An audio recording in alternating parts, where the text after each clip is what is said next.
teman-teman semua, sahabat-sahabat, Bung Ketum Ahmad Rafiq dan juga Mas Arifki Caniago. Jadi kalau melihat gerakan rakyat, kita tidak lepas dari bagaimana sejarah kelahirannya.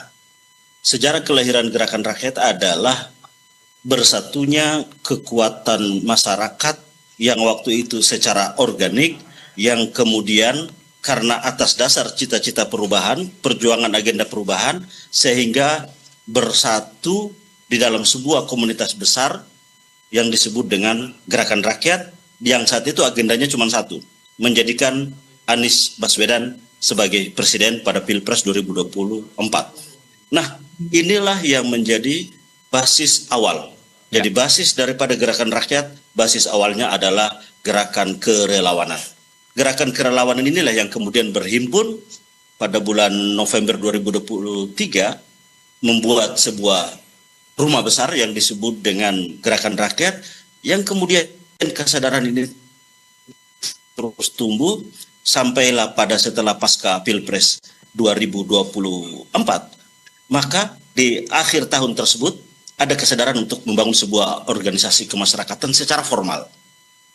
Artinya yang tadinya adalah semangatnya kerelawanan, artinya yang tadinya adalah semangat itu dibangun atas dasar inisiatif, organik, memiliki tentunya aspek-aspek yang berbeda dari masing-masing elemen. Namun ketika menjadi sebuah organisasi, maka setiap organ dan setiap orang itu telah mengingatkan diri dalam sebuah organisasi. Kenapa? Karena organisasi ada tujuan, organisasi ada aturan, organisasi ada mekanisme, ada sistem, ada hak dan ada kewajiban.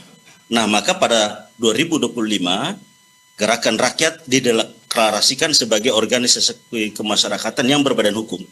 Nah, jadi sejak 2025 bulan Februari, Gerakan Rakyat tidak lagi menjadi organisasi kerelawanan, tapi sudah menjadi organisasi yang berbadan hukum.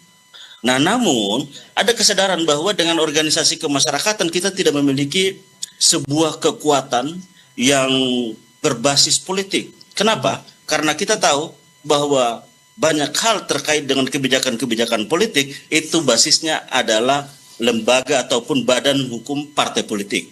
Nah, dari sini kita melihat bahwa ternyata dari mulai proses perbentukan perundang-undangan, legislasi, untuk bisa menjadi anggota legislatif harus melalui partai politik. Karena partai politik lah yang menyusun pencalekan. Yang kedua, untuk memajukan kepala daerah ataupun memajukan presiden, harus basisnya adalah partai politik juga. Nah, sehingga bahwa ada kesadaran untuk membangun agar ini tidak hanya memiliki organisasi kemasyarakatan yang menghimpun seluruh rakyat Indonesia, sehingga rakyat Indonesia yang memiliki cita-cita perubahan yang sama terorganisir dalam sebuah organisasi kemasyarakatan, tapi bahwa kita harus maju selangkah lagi bagaimana agar kekuatan ini bisa menjadi bagian dari otot politik. Nah, untuk itu maka ada kesadaran untuk membangun badan hukum politik secara formal. Nah, tanggal 18 Januari kemarin itulah momentumnya ketika seluruh Dewan Pimpinan Wilayah dari Sabang sampai Merauke 38 provinsi hadir.